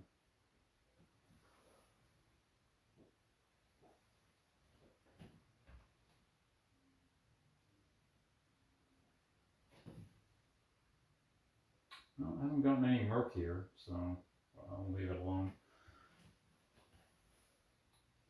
I'm gonna bring it over though, so you guys can see the kind of a more murky color to it. See that? Like that's not nearly as clear as the other one. So there's a bunch of yeast floating around there. I mean, it's fine to drink. It tastes very similar.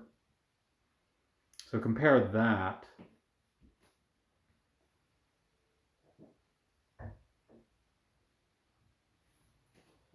to that. You can like actively see me through this thing. What's the condition I have for my neck? What does that mean?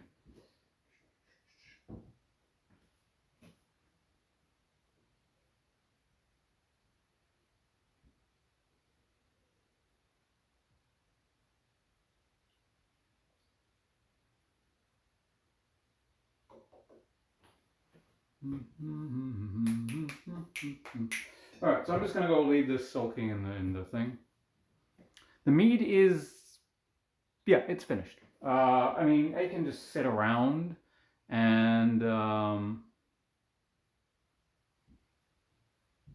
then it'll get better over time, presumably. But yeah, it's done.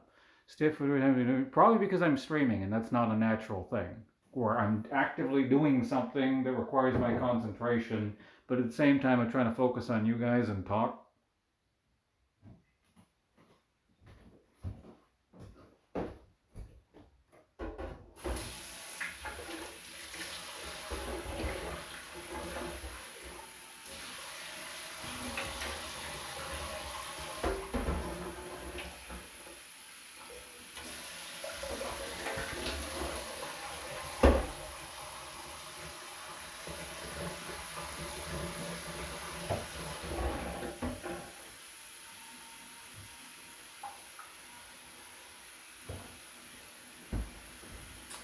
Alright then.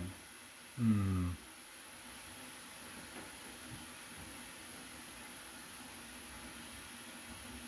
It's still dripping away. Like with each passing drop of liquid, I guess the filter's getting more and more clogged, so it feels like it's slowing down more and more. Alright, well, does anyone have, by the way, I can't really see the time from where I'm at. Can someone give me the time? Well, what time is it and what time zone are you in? I live in Pacific Standard Time, so if someone happens to also live in Pacific Standard Time, that'd be convenient for me, but otherwise, I can still figure it out probably. Well, I don't know. If you live in, I don't know, Bangladesh or something, I might not be able to figure it out because I don't know what the time zone compared to here to there is, but.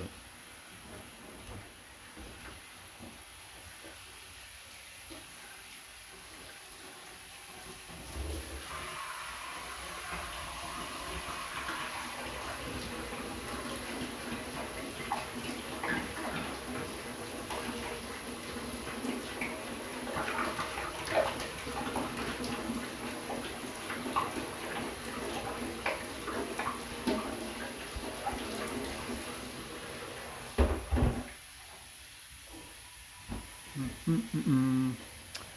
It is, okay, thank you, got it. We can play a few games. Yeah, we'll go back to my computer and we'll stream a bit more. For the time being, well, what do I want to do with this crap? Well, I gotta do something about that, I guess. That's really the only thing I gotta worry about. Is this thing slowly filtering? I'll wash stuff off stream later, because obviously I don't want to do that. But at the very least, well, let me take that thing apart, because that thing is a pain in the ass, the auto siphon.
Okay, the rest of this is fine. I'll just briefly soak and then just leave it here. We'll leave it in the kitchen. I'll come back and clean it after I'm done the stream. Man, that thing is still not done.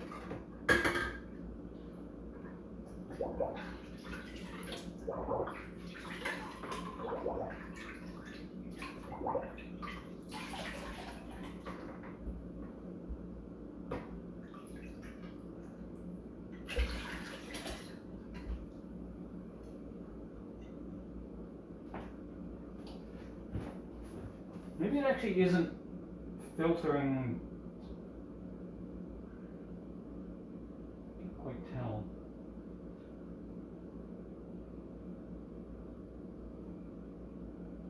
Like, does it have to be held up for this to drip?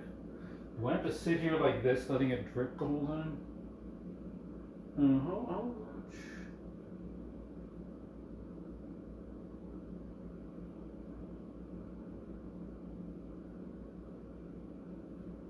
There's actually not that much liquid left in here. Is this even catching any of the yeast? Like, I don't know what the filter is doing, if anything. Well, it's almost done. You guys, I don't know. Yeah, no, I can't angle this to show you guys, but it's almost done.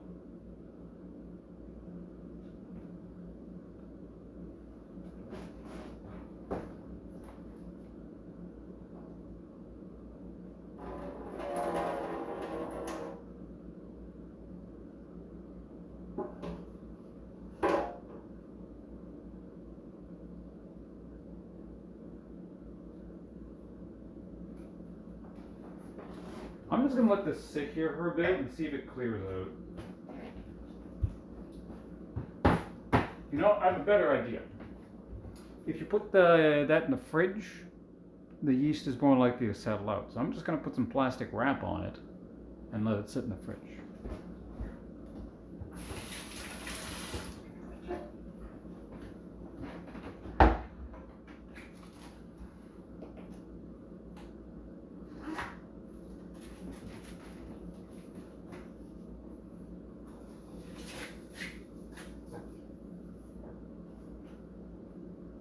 Oh wait, no, 1 second. I need to do one more thing. Because this actually needs to still be degassed. So I'm gonna stir it around. Well, you guys will see what I mean in a second.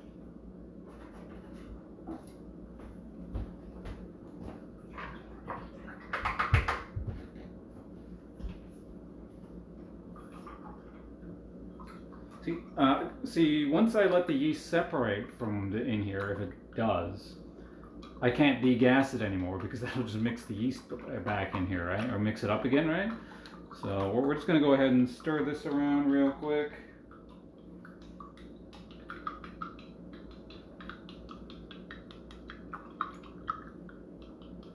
I realize we just did this earlier, but this is a simpler version of that. The amount of liquid to surface area is much more in favor of surface area here. So.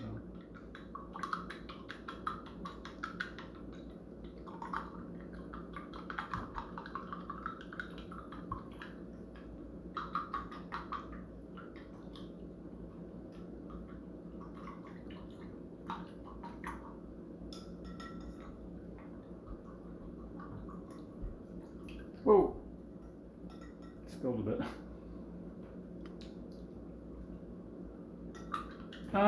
Yeah, okay, no, that's good.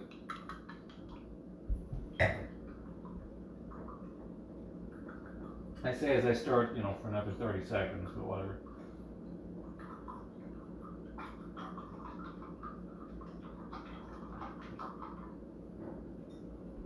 Okay, that should be fine.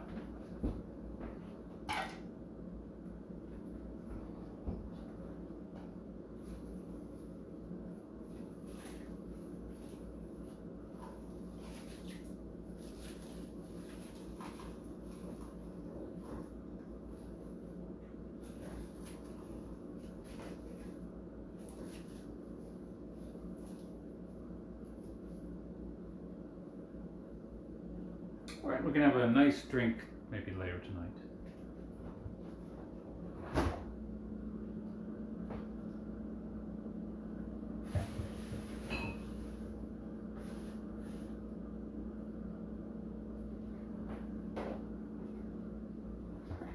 Now I gotta find a place to put all these bottles. First homebrew. It's the first. It's the first homebrew I started. It's not the first one I finished because I made in the interim things that didn't take quite as long to finish. Like I did. The first thing I actually finished was my cider, which was the second thing I started, and the third thing I started finished shortly after the cider. So the wine. But yeah, this is technically the first one I started, which is now the last one to be completed. Although no, that's not true. I do actually have another thing in there right now. I have another mead. Well, why don't I show you the mead?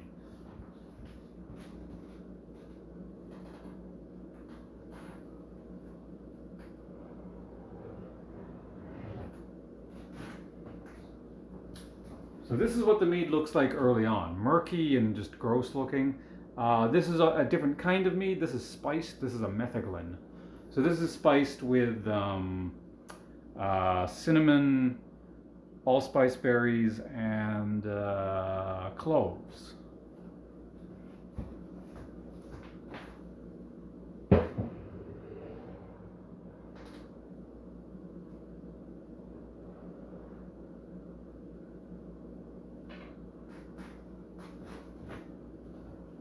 Actually, now that I'm only making one, I gotta start another brew soon. So, I mean, I'm hoping it's good. Technically, the apple cider, the sparkling apple cider, which is still in the fridge. I haven't drank all of it yet. That was spiced with the proportions are a bit different, but the same three ingredients, and it was very good. Okay, so this is the drink first mead. So I'm just gonna go ahead and put this guy in the fridge.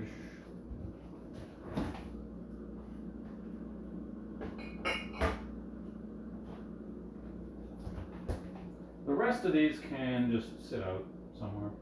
Oh yeah, say this one.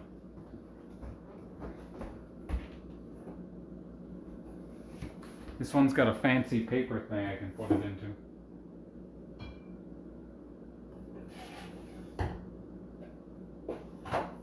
Okay.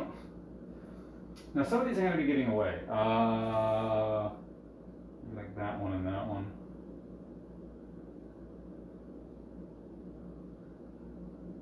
Well, no, maybe this one and this one. Yeah, okay. Well, whatever. We're going to put these in the back because they're going to get given away.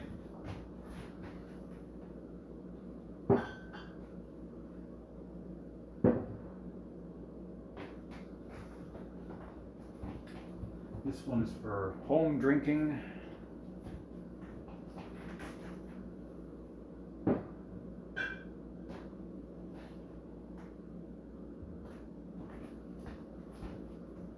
Actually, right, no, this one is also for home drinking. Well, I don't know. Do I want to give this one away? We'll see.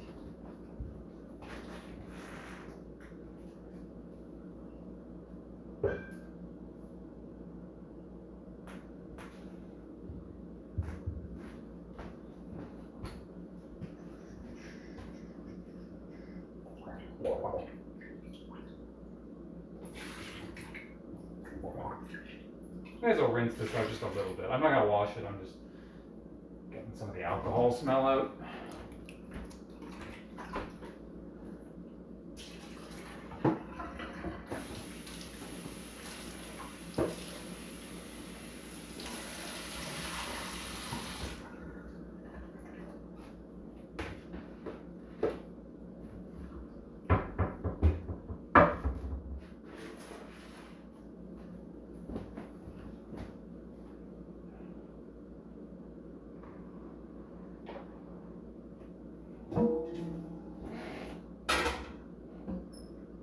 All right then. Hey Glenn, how you doing?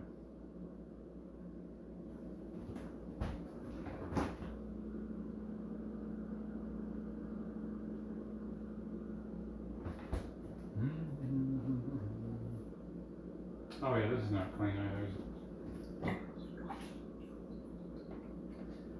I've always wondered, can I just like dunk it in the sanitization fluid, not actually wash this stuff later? I do both, but I'm wondering if that's excessive. How am I? Well, I finished my first mead, so well, were you here when you was just because I had the bottles up? I'll show you the bottle real quick before I swap things out. Yeah, someone bought me that game earlier, and I played like two, or more than two. I played a couple games. Surprisingly amusing.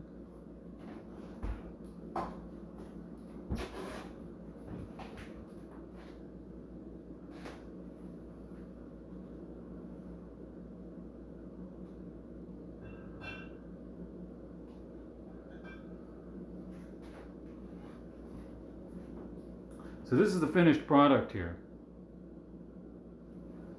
I keep showing you, so you know. I'm actually very proud of the color. It looks really nice. Hello Moon River as well. Welcome. I'm just like finishing up the home brewing section of the stream. I'm gonna play a few video games for a little bit, but yeah, successful first mead brewing. It's very tasty. I got the effervescence out of it, which I mean it was fine in there. I just kind of wanted to take it out, and it didn't turn into vinegar. It's about 13% ish, as far as I can tell. So it's got a good alcohol content. Once or twice, but you get a biofilm buildup if you didn't wash properly. Yeah, like it's probably one of those. It's probably fine, but yeah, it takes like an extra minute to wash the stuff. So I may as well just do both. This oh yeah, that'll get you drunk. Yeah. Are you selling your home? No, that's illegal.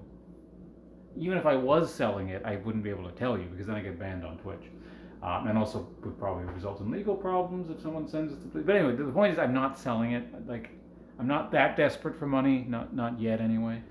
Yeah, so selling homebrew is illegal. Making it is fine.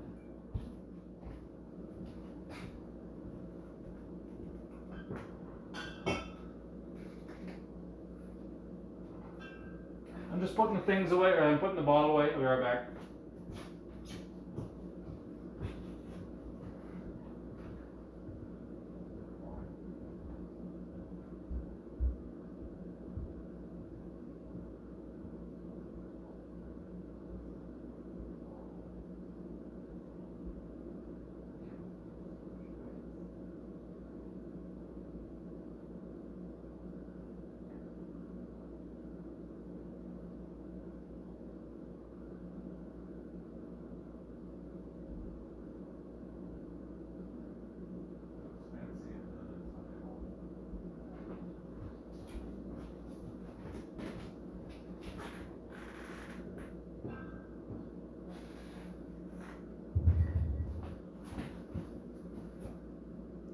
I'd like to buy some. $10,000 a bottle. But yeah, let's go back to the other room here. We'll swap off to something else.